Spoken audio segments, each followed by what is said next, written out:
are watching the Blueprint Radio Show with DJ Miss Hennessy.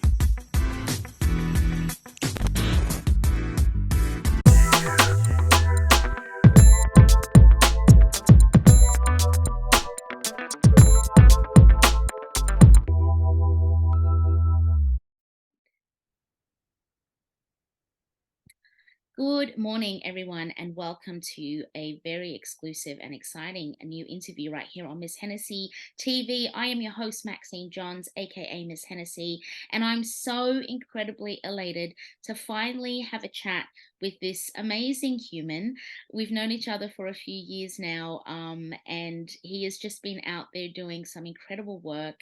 And yeah, it's taken a while to lock him down, but we've got him. And I wasn't about to let anything get in the way of this incredible interview today, introducing the amazing best-selling author, motivational speaker, and savior of incredible teen souls, Luke Kennedy. Welcome to the show. Wow, thank you for that introduction and beautiful words. I appreciate you. Thank you. It's great to be here. Very welcome. It's so lovely to see you, Luke, and reconnect after a few years. I think the last time we spoke was on my radio show on Kuri Radio. I think it was before COVID, if I'm not mistaken. Right. And your first interview actually as well, the first one that we had back in 2000, I think that was the first interview, really online interview I ever had. So really? Yes, I was looking back at that actually. Oh, yeah, that's amazing. Yes, that's right. It was for the blog. I think my Miss Hennessy Speaks blog. That's right, because it was in written form. That was your first one. Oh, yeah, from what I can think of. Yeah, cool. Legend status. That's amazing. So listen, how have you been? I mean, again, I know it's a loaded question, but give it to me in like condensed format if you can. How have you been over the last few years? The last few years have been the greatest few years that I've had, like the best few years that I've had, but the most challenging as well in terms of emotionally. I've been working through a lot of my stuff over these last few years, which has been great. Brought me to my knees at times, but it's all been worth it. Yeah, I'm in an incredible space now. I've always been in a great space, but even these last few years, like doing that stuff, it's brought me to a new space, and now engaged as well. Engaged to be married next year, which is beautiful. An incredible woman has come into my life, which has been an absolute blessing. The speaking, the writing, it's been, in terms of business and life, it's been busy on that side of things, but I've got a beautiful balance as well. So life's great. Thank you. That's great. That's what it's all about, really, I think. And as we get older too, the importance of finding balance is beyond important. I think when we're younger and you're kind of coming out of, that sort of early adulthood where you're just trying to figure things out, you just go all the time, right? You just want to eat life. You don't care. Yeah, I'll sleep. I remember, guys I used to go to school with going, yeah, I'll sleep when I'm dead and all this sort of stuff. Like, yeah, okay, your 40s will come around. You feel like you're dead if you don't sleep. Do you know what I mean? But it's that search for balance is something I really can echo with for you, especially in the last few years, especially after COVID. I mean, if I was able to have learned anything during the lockdown period, it was just to listen to my body and to really just like calm down. And even though I felt we were all forced to do it, it was almost like a communal grounding of everyone, right? Go to your room, stay there for a couple of years and come out on the other side. I found the benefit to COVID was allowing me to really seek and find that balance. And whether it was meditation or just, breath work, or even just doing like journaling and things like that. So just be able to carve out some time in the morning to find that balance is something I've had to work on. But then coupling that with like just, fast moving life, it's really challenging, man. Like, you're always on the go. So how do you do it? Is it maybe locationally where you live? Because I know you live in a beautiful part of Australia. That'd help. And you're right, I think when we're younger, and I think the idea of the hustle and the get moving, it can be beneficial for a lot of people to get moving early on while we've got the energy or we've got the creative spark, we've got the ideas, get moving. I highly recommend those young people out there to get moving. But once you get into a position, it's like, when does it ever end? With starting out with my speaking, it was like gigs every day, sometimes 5 a day, 5 talks a day. Like I go to a school, run talks for the students, teachers, and then parents, and I was just like non-stop, which was great. It put me into a great position. But then I was like, okay, how's my nervous system? And honoring that now, I was actually, I don't know if this is sort of going off topic, but I was at a doctor's last year getting some bloods because I was getting a gut health protocol. I was working on a gut health, so I wanted to get some bloods. Anyways, I'm sitting in the office and the doctor's looking at the bloods. And he goes, so how long have you had anxiety? I was like, what? I said, what do you mean? He goes, well, a lot of these, the different things in there are from anxiety. I said, wow. And I left there and I was like, because I speak on mental health and resilience and all this sort of stuff. I'm like, I've never honored that anxiety was in my life. Like I always sort of said, got, certain things raise my nervous system or get me to an elevated level, but never really honored the fact that there could be anxiety. And so for a few weeks there, I was just really getting into my body, especially after events or even leading up to events. And I was like, wow, I used to just think it was a bit of nerves, a bit of excitement, but there was this anxious feeling in there. I was like, oh, wow. And just honoring that, I don't want to frame it off, I've got anxiety because I just don't want to run with that. I was like, okay, cool. So what can I do with? So I've really been honoring that space of, okay, really getting into my body leading up to these sort of events and getting to my deep breaths and honoring my breath. And afterwards because usually I'll be on my phone getting back to students straight away that DM me saying, oh, how good, and we'll be connecting and hearing stories, which I love.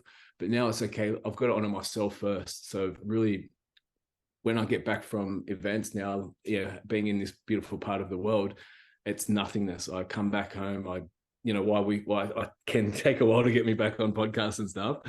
So when I'm up home, it's like nothing, just chilling out. So I give myself that time to just relax. You know what? I totally get what you've said now, and I understand why. You spend your life, giving of yourself and your story and your past, which you've obviously based on the 3 books that we'll definitely be talking about. But that's an incredibly I won't use the word draining, but it's you're feeding others off your energy all the time.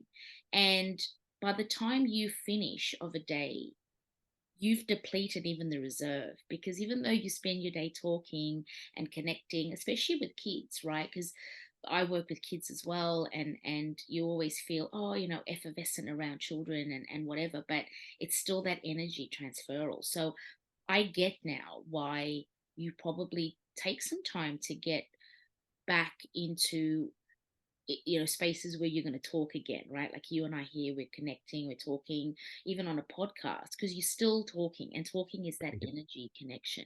So I totally get that. And given what you do, obviously motivational speaker, resilience coach, across, and it's not just high school. You talk to primary schools as well, right? Yes, years 3 and up. 3 and up across Australia. Yes. So you're jumping on planes, you're having to subside we're not labeling it as anxiety, but that nervous sort of energy flow that kind of keeps us honest. Because I do suffer with anxiety, and I got diagnosed with it quite a few years ago, and I tried to deny it, and I tried. I'll overwork it. No, be silly. Come on, and then it kind of got to me, and I sort of had writer's block for a couple of years. I couldn't finish my books, and so it's a real thing. But then also coupled with like that nervous system triggering and imposter syndrome, and there's a whole heap of things that came out of all of my sort of therapy sessions. So I get that, but I look at what you do, and I just think, how do you fill your cup every day to go and speak to 2 or 3 schools with hundreds of students looking at you, feeding off you? How do you prepare for that, Luke? How do I prepare for that? It's a daily thing in terms of, like, I often get questions from students as well about if they're in a rut or how do they get motivated to do certain things. And it's like, if they're in a rut, it's for sure you can do certain things to help navigate out of that space, but it's the it's the work that we're doing, even when we're feeling good, that prepares us for those times to get out of it. Do you know what I'm saying? So often when people are feeling great and feeling, on and feeling strong, the modalities that help them get there, they can drop off on, or that we can stop doing the certain things, the work that helps us get to that space. So it's a preparation thing that I'm doing. Like my whole life is dedicated to my health as well. Like I'm big on my supplements, my nutrition, my that side of health in terms of body health, but also the input in terms of what I'm allowing in. So allowing in mentally. So I don't watch TV at all. Don't have a TV. No news. But really? No. Because in the if I'm letting that sort of stuff in, it can be another nervous system sparkle without us even realizing. Like a lot of this negative stimuli that we let in, it's a lot of dopamine depletion. It's a lot of raising the nervous system without us even realizing, because we're so, unfortunately, with society, we're so conditioned to that raised state. So when you get a detached from that and really stop allowing certain things in, it brings down your nervous system down, which allows you to have more energy for yourself. So I'm really careful about what I let in terms of conversations, in terms of what I'm reading, what I'm watching, who I'm around. So I'm really careful of what I'm allowing in. And yes, a lot of my whole life is really dedicated to all aspects of keeping my health clear in all areas. Yeah. And that takes a lot of discipline, especially with, like social media, and, you're on social media, you've obviously got your page, that's how you connect with a lot of your students as well. So it takes a lot of discipline to be able to do that. And I know that there've been a lot of studies out. I think there was just something recently with Meta, I think that's what it is, being sort of held responsible for,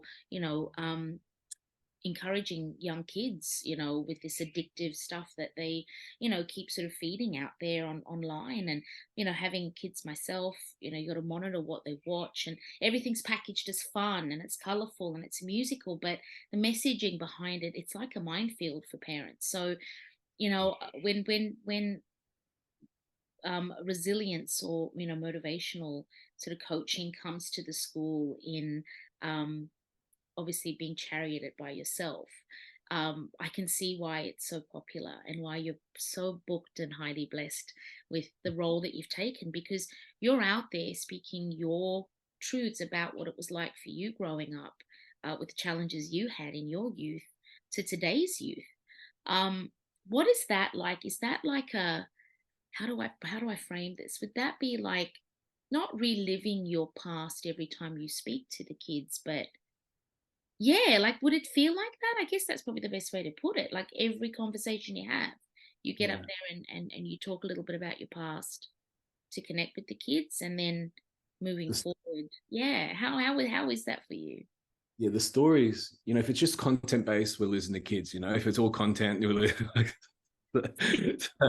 so over the 10 years of speaking, I've really designed it's a performance, really, a performance and presentation and content all rolled into one, because the students, they're incredibly intuitive, but also you can lose them and I know, and I'm fine-tuned because I know exactly when I'm coming up to a point, it's a content part and I can see that, but then it's bang back to it. Yeah, you can. So it's okay, cool, that didn't work, that dropped in. So it took a while to get there, and the story opens them up emotionally. It does, because I do have some heavy stories, I do, but all for a purpose, because it opens it up emotionally. It gives them a bit of a visual experience. Some emotion comes out, like I said, and I've got them.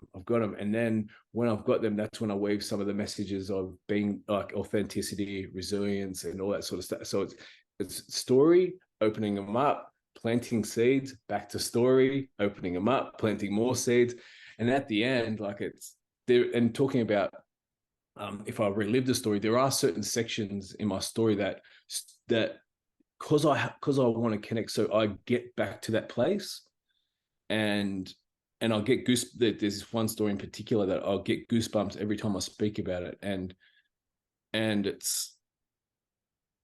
although it is like in terms of me reliving it, but it's not necessarily about me anymore, because it's about what I can do for it's how these students are getting. It's like I'm on I know it sounds a bit corny, but it's like I'm on like this mission for others now, and using that path for that. and the idea of me having to relive it or me having to go back there, then so be it, as long as I'm connecting with these youth to be able to, I suppose, navigate them out of specific spaces that they're in. Yeah, nothing corny about that at all. I mean, look, that's what the mission is. It's, if you know, Mm. you can be your story, or your past can be the vehicle to help the kids of today make better choices. Well, so be it. I think that's the role that any sort of educator, speaker, anybody that's in that motivational sort of frame of life, I think that should be the end goal. I'm yet to experience one of your talks. I am hoping to have you come and visit the school that I work at, very soon. I can't speak your praises highly enough. And Appreciate you. You've always had my back. Thank you. always, man, seriously, I think even from day one, where we met in the most unusual of circumstances through I don't even know what you'd call that course we did with all these That sort of course thing, whatever it was. entrepreneur, this marvelous band of misfits that just came together. 100%. Just searching, hey, just searching, just doing our best. Searching, going, and then like, hi, like, it was weird, like sitting in, was it Sydney Uni, I think, and they're like, correct. Yes. very strange. But there was some incredible creatives in that course. Shout out to Mark, man, for bringing it together. I saw Mark Alfred. Will just give him a bit of a shout out. Great man, great mentor, great entrepreneur. I saw him. He was up here in Byron a couple of months ago and connected with him. He's cool, great man. Awesome. Yeah, I see him popping up a couple of times on my feeds whenever it's something that I've done, and he'll be out there going, "Oh, you're doing the work, Maxine," or whatever. Like, so yeah, so big shout out to him. But I'm really grateful to have been able to meet with you, because I think when we did meet, you were about to launch your first book, which was Stabbed Ego, and that book it was just such an incredibly visceral account of the life that Lou Kennedy used to have, and the life that you work so hard to break away from, right? And it's the life that so many of today's youth are probably still entangled in, but probably just don't know how to get out of. I mean, its title is A Thug's Journey to Enlightenment. So that pretty much says it all, but it was a really candid, piece of writing that was just so enthralling. So I to know that I met you just before that was released was really inspirational, because that inspired me to complete my book at the time. Yeah, So that's great. Thank you. yeah, it was super dope. But you've gone on to release two more books after that. So we've got Sex, Drugs, and a Buddhist Monk. Love to know how you arrived at that title. And then Redemption Road, which has been your latest release. So Stabbed Ego, what was the journey like for you? First time author with that book, and it went on to be such an incredible, it was bestseller. What was it like, the process of writing that book and getting to where it has arrived? Like, what has that been like for you? Cool. And just as a side note, so Redemption Road is the updated and republished version of Stabbed Ego. So a new publisher took it on board last year, and republished Stabbed Ego as Redemption Road to promote it to the UK. And so it's been updated, extended, and rebranded to pump it out to the UK. So that's Redemption Road is Stabbed Ego, but better. Okay, so wow, so Stabbed Ego 2.0 type of vibe. Pretty much, yeah. Yes. Okay, so then even better then with that question. So Stabbed Ego was released here, and now it's been sort of repackaged and retitled as well. What is that journey been like for you? Because that was the book that kind of launched you into this career that you've got now. Yeah, the writing is what started my whole life in terms of where I'm at now with my speaking and the courses and all this sort of stuff. The writing started it all. We'll get to the speaking in a second, how it got into the speaking from the writing, but I started writing short stories on my phone because before that happened, actually, I'll go back a bit further. Sorry, I'm jumping around here a bit. Please. But I was given a book when I came back from Thailand after having a motorbike accident, and broke my tib, fib, hip, pelvis, and my jaw. So I had a big accident, came back to Australia. This is when I just started turning my life around, but came back after that accident and fell back down, got up back on the drugs, put all the weight back on, back in the crime. So I was back in this heavy space. And my sister gives me a book for Christmas. And I was never reading back then. I was like, what should you give me a book for? And it's called Shantaram, this book Shantaram. And it was about this Aussie man who escaped prison, but then went to India and created his whole life. Anyways, when I was reading this book, after like a chapter, I was just in. I'm like, wow. And the way this author, he could spend a chapter describing a pen, like the way he could paint a picture of it. And I was like, wow, this guy's incredible. It was the first time I've actually enjoyed reading a book, and the first time I've cried in a book. And so anyways, and nobody in my surrounding environment was readers back then. So I was looking online on forums to try to see who else had read this book so I could connect and talk about it. But I give this book to a friend of mine who ended up going to jail, and I give him this book and he read it. And then we were doing like a word game where he'd send me a word and he was talking about how great this, he'd send me a word a month and we'd have to put it in a story. So it's just this like sort of, I don't know why we did it. It was just, we loved the way this guy wrote things. And he started writing as well, this mate of mine. So then anyways, as I'm sending him stuff over, I'm like, wow, I think I'm a good writer, you know, like I was pretty, I like to be a bit confident in certain areas. Owning it. Yeah. So I started writing short stories of my life, just in my phone. It wasn't the best typer back then. So I'm writing short stories and I post this section on an author forum, thinking I was an author, thought that people were going to say how great this new up and comer was, but they didn't. They were like a lot of them, these guys were like established writers and authors. They were shooting it down, your punctuation, your this, that, and the other. They were sending me links to writers' courses.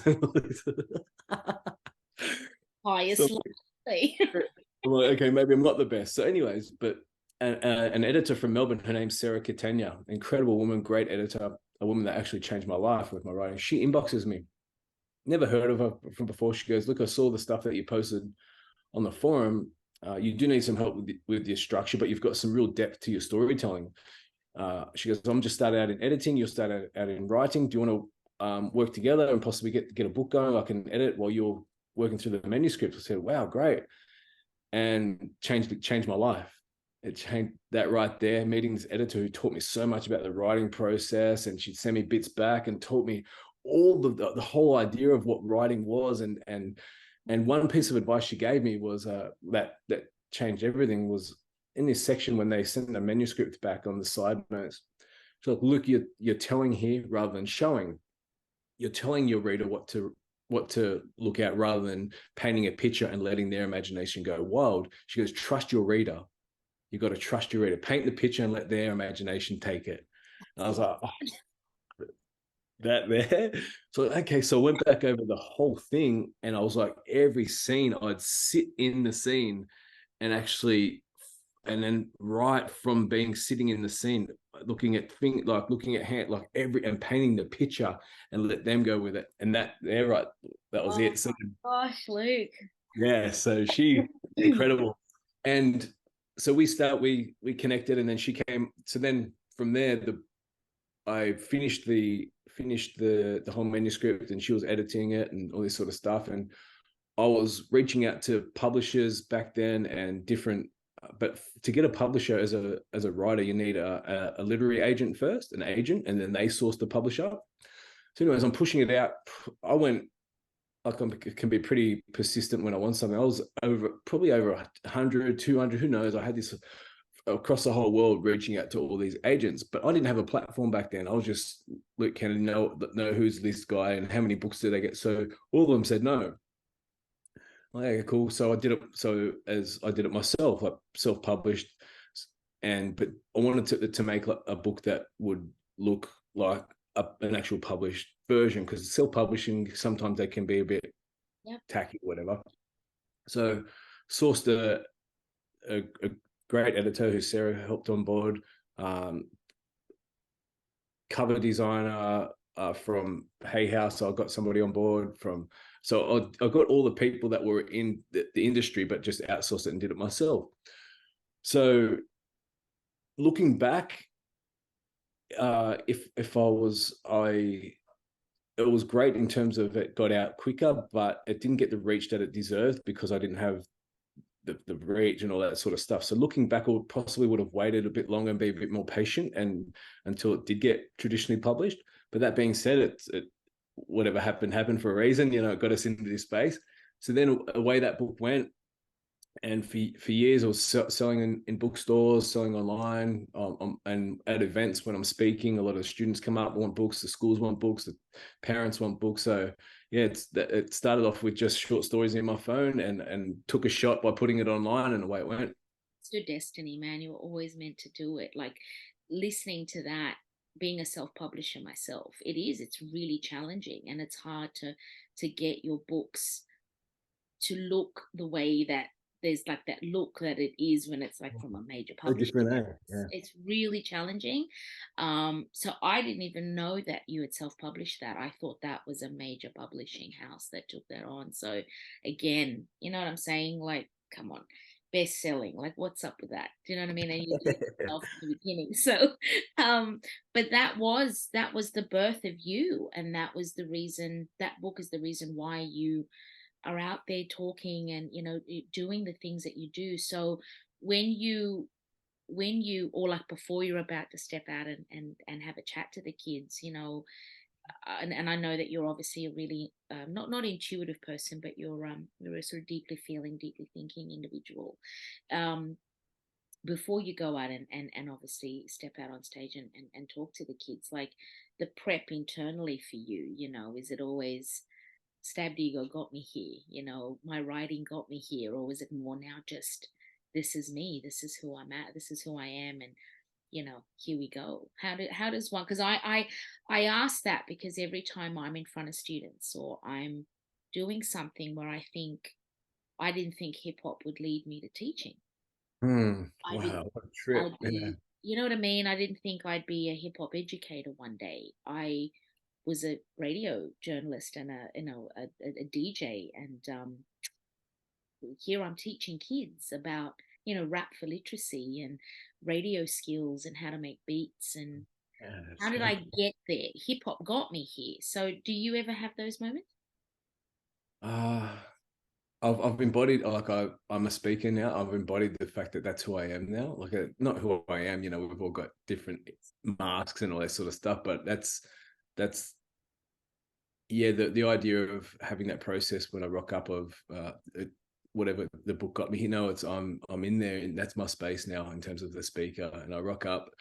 In terms of preparation, though, I've obviously got my different things that I need to rock up with, but when I go to a school, I make sure I'm at the front when they're rolling in, and because when a hall or a classroom's filling up with students, the energetics of the place is just it's just boom, kids are rocking around and throwing bags or pushing each other away to get that seat and whatever. Teachers are yelling.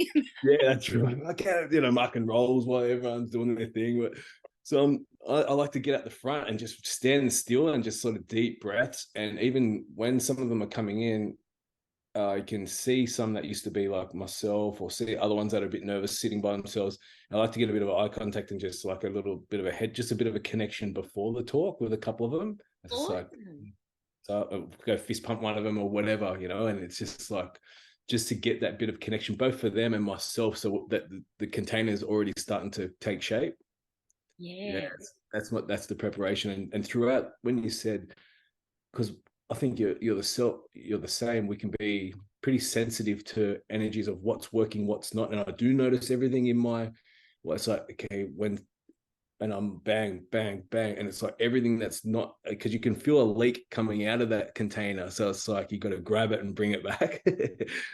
So it's a bit of a juggling act throughout, but it's like, and that's why I think at the end of the day, I am so depleted or whatever it is, because it's working to hold that, because I know how important it is to hold that space, yourself. Absolutely. It's not for the faint-hearted, Luke. So sometimes when I think, God, like, you'll do, obviously, following you on your page, and you'll do maybe is it about 2 or 3 schools a day now, depending on how you kind of like where you are, or if it's you're traveling, do you try and do as many as you can within that area? Yeah, when I'm away, when I'm on tour, whatever you want to call it. So I can be in Sydney for maybe five days, or like the school week, or sometimes 2 school weeks, and it's every day, a few events a day. Sometimes it's at the same spot where I'm doing like different year groups, and then like a teacher session and a parent evening. So it's at the same spot. Then the next day it might be just one, and then I have to go to another spot. So it can be, yeah, it's can be a few different spots in one day.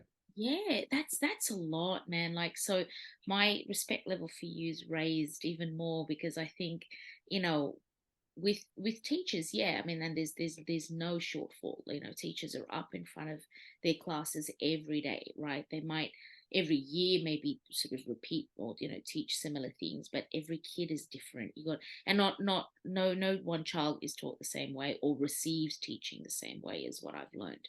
So it's a constant. It's like a performance, and you're trying to not put out forest fires, but you can see where there's that leak, and you don't want to lose kids that you feel, how am I going to engage with them? But you're speaking to what at any given time about what 120 students. Yeah, a few hundred sometimes. Yesterday it was a couple hundred. And yeah, and when you talk about teachers, so after the events, I get some great messages from the teachers. You know what you're doing for these kids. Like this kid said that. Like, so I get some, but I'm like, to the teachers, you guys are on the front line every day. Like you guys are the workload, the expectations, the energies they have to deal with. They have to deal with the students, the parents, the people up top, the school board. Like it's nonstop. So it's like, thank you, but we're all pieces of that puzzle. Like I said to you before, I come, inspire, plant some seeds, but they're the ones watering it. They're the ones that are they're on the front foot, and I don't think they get enough credit. You guys don't get enough credit for what you guys are doing. Our speakers, in terms of coming in and making a great impact, for sure, it's solid, but you guys are on the front foot. So respect for all you and all the teachers out there. Thank you. No, it's definitely. I mean, look, I've worked with some incredible teachers over the last 5 years that I've been doing this role, and I'm just every day I look at it, and it's not just straight teaching. You've got kids that come packaged in so many different ways. There's, like I said, sometimes you might have some unique behavioral issues that we've got to deal with, or you've got to deal with. It's not just a kid in a school teaching like it, and I don't think it ever was like that, but maybe when we went to school, that's how they tried to deal with us all. So maybe a few of us sort of slipped through the cracks and now sort of challenged adults, but you also can't catch everything too. There's just not enough teachers and so many kids. So having speakers like yourself within the field that you're in just sort of helps the kids tune in a little differently, I think, and it's definitely needed. It's definitely needed. I look at your page, after every um if after every talk that you do, and just some of like the little snapshots that you put up with the kids' feedback. That's incredible. I can't imagine how that feels on your end to read it, and you must get a lot. It is. It's special. It is really special. Makes it all worth it. Definitely. Wow. Definitely. So when you're not doing what you're doing, what do you do to fill your cup? And when you're Nothing. not writing books as well. Nothing. I can be lazy. I can be a lazy mofo at home. I'm just chilling. You deserve to be lazy though. Yeah. You're You know always what? It's been a big one to actually say that, because in that go-getting world, entrepreneur, like trying to be an entrepreneur in the past and all that sort of stuff, it's like hustle nonstop. And well, it was great, but it's like you can feel guilty when you're doing nothing. It's like actually enjoying the nothingness is been a big process of actually just sitting in that and just chilling out, having my legs up the wall and just laying back and just doing my reading. I'm big into my Bible, which has been great. It's been a big change these last 12 months, and it's been nice to be actually just chill out and honoring that I do need time. It's okay to be lazy. But that being said as well, like I'll go to the gym after this. I love my training, the gym after this. And yeah, it's what I do to fill my cup is cafe hop. I love my cafe hopping, doing a bit of reading, still a bit of writing, hanging out with my incredible fiance. We do go on some adventures here and there, and yeah, look, just keeping things simple. Yeah, absolutely, absolutely. Are you currently, like, you're not working on any sort of future book projects at the moment? Because we obviously spoke about Stabbed Ego and then Sex, Drugs, and a Buddhist Monk. that's the current piece, outside of obviously Redemption Road, which is the connector of Yeah. Stabbed Ego. What's the feedback been like, obviously, on both of those, with the re-release with Redemption Road? What's the feedback been like for both of them? Because when was Sex, Drugs, and a Buddhist Monk released? This time last year, Okay. September. We're in November. Oh wow, no, September of last year, I think it was. Okay. Yeah, it was. It's been a bit of both. I've had some, uh, Mixed. yeah, some mixed stuff because Sex, Drugs, and a Buddhist Monk. I do have some. They've framed it as it's been framed as Fight Club meets The Alchemist. You know, have you? So the spiritual alchemist and Fight Club. So there's some. So there's it's a big journey in terms of the stories that I go into, but it's also the deeper meanings. I just don't like story. Like I said, I like working, and it's been great. Like in terms of feedback, but there's been because there was a lot of PR and a lot of media stuff that was done around that and pushed out to the UK. You know, being out in the public, which I'm fine with, but when it gets out to the public and not your people, it's like it's like it's like no, I'm not that person. I'm this. Please, guys, don't think that. Like it's like you guys got to let that shit go. You know, like it was a big process of because when Stabbed Ego came out, it was like a cult following in terms of my people knew about it and all that sort of stuff, right? And everyone that had my back, and it was a bit. But there's some controversial stuff in Sex, Drugs, and a Buddhist Monk, and a couple of reports that were done on it. In the like, there was some harsh things because I was painting stories get taken out of context too, because I suppose people want drama, like people, especially like, Thrive on it, don't they? They thrive on drama. right. So it was a big process of me because I teach with the kids about people are going to talk shit regardless of what you're doing, and it's not about what they're saying, it's about how you're responding to that, what counts. So it doesn't matter throughout life. There's going to be haters. It's like, okay, it's great that you can say that when everyone's saying you're cool, but what about now when people are saying this? Can you embody that?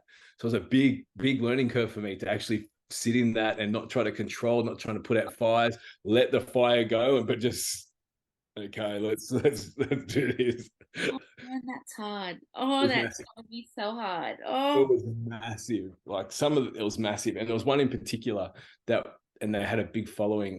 They got over 2 million followers on their Facebook, and they did a story on it. And I learned a lesson actually because the journalist who did it, we didn't talk, so there's no connection. It was just a written one. So it was just like there was no in terms of reading each other and getting to know me as an individual. It was just like okay, it was she wrote some questions across. I got back with some answers. Anyway, she posted this, and for days it was thousands of comments, and majority of them were just my brother was on there fighting with people, and I was just, people were tagging me, and I was like, oh, I've seen it.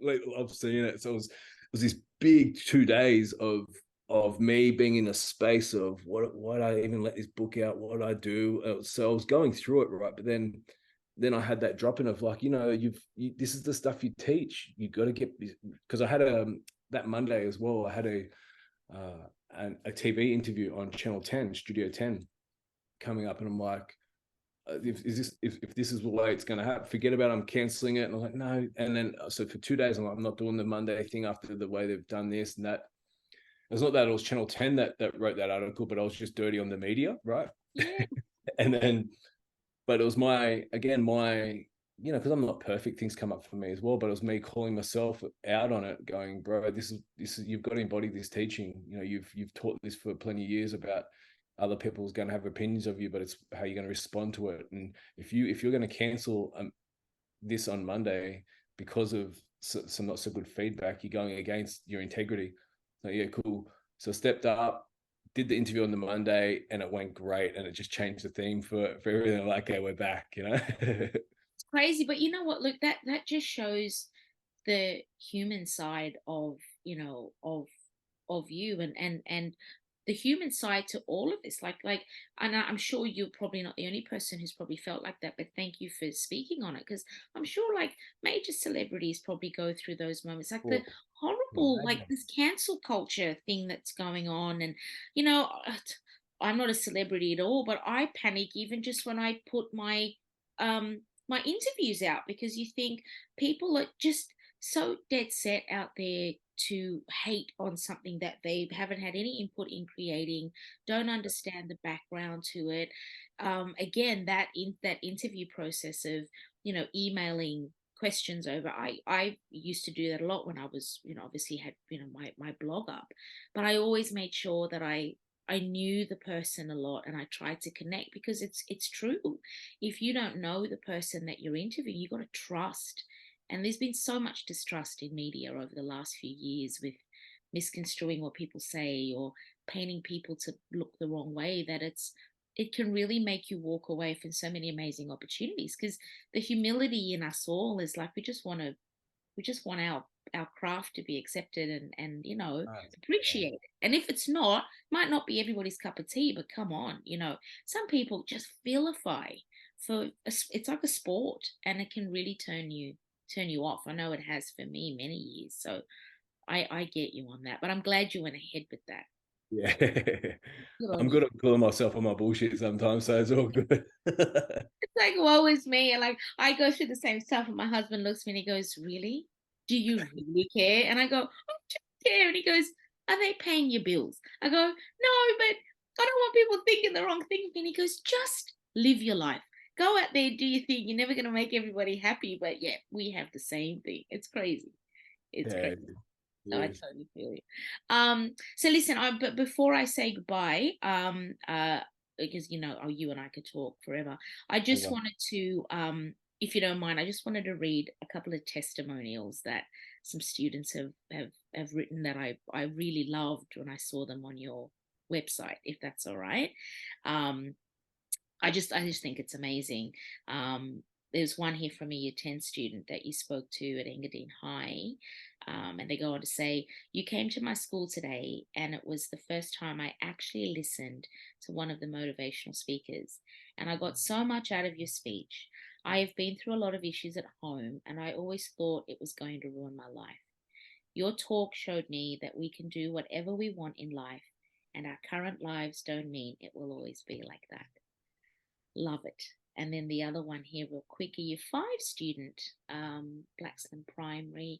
Hi, Luke. I'm from Blaxland East, and I would like to tell you my story. I've had very bad anxiety, and I always feel down on myself. I'm always sad, and I don't want to go to school. But when I heard your story, I thought, and I realized that you got through it. So can I too. You really inspired me. Thanks and good luck with your gym, and I hope you help other kids by telling them your story. Come on. Sweetheart, hey, yeah, the best. Honestly, Luke, like, just yeah, you're an awesome human, man, and I'm For just you. For so you. grateful that we cross paths, and that, you know, hopefully we'll get to, you know, collaborate, do something more. I just want to see you, I want to hear what you're doing. I just love your story. I love everything about you and what you're about. And I really just wish you so much love and light and good things, because you deserve it all, man. Seriously. That is just brilliant. I love it. Thank you so much. And thank you for your time. Now, people want to reach out to you, anyone watching, obviously within Australia, but I'm sure you'll end up taking international bookings at some stage. Might not be every week, okay? You can't have him every week. Busy out here changing and saving souls. But if people want to reach out to you, what do they need to do if they want you to come and speak? And it's not just schools you do either. You do major sort of, you know, corporations as well, right? Corporate events, parent evenings, staff PD, full day workshops. So yeah, it's a broad range, because it doesn't matter the industry, it doesn't matter it doesn't matter the person. There's still the same underlying issues that a lot of people are facing at the moment. So yeah, it's a broad audience, but it's been super incredible to connect with all the different people. Yeah, no, it's amazing. So how can people get in touch with you if they need to? My website, Luke's Kennedy, Lukes Kennedy.com, or the same for my Instagram handle, Luke's Kennedy. All right. Perfect. So reach out, people, get involved, even just follow him on his pages. It's so inspirational what you're doing. Any advice for people out there listening that, or watching, just in terms of how to get by on the day to day? What's Luke's advice? Okay, there's, I think especially with mental health, resilience, and mindset, there's a lot of information out there in terms of what can we do, and it can be pretty confusing. And while there are some great stuff out there, but I think we've got to bring it back to the simple foundational stuff first. For mental health, for resilience as well, is even getting moving, getting exercise in. The studies show if you're not actively working out, you're 60% more likely to be suffering with depression. Getting sun, vitamin D is crucial. A lot of people are scared of the sun because of certain things that get, for sure, too much sun is a bit heavy, but getting out in some sun, vitamin D, sleep, getting some structure with your sleep, and also what you're allowing in, the input, standing guard of your mind and what you're allowing in is a crucial one. Amazing. I think that's probably the biggest takeaway is just be disciplined with what you let in, just eating and who 1,000%, Who? 1,000%. Environment's crucial. Yeah. Absolutely. Luke, thank you so much for your time today. It's just been awesome reconnecting, and continued blessings, my friend. God bless. Thank you so much. Thanks.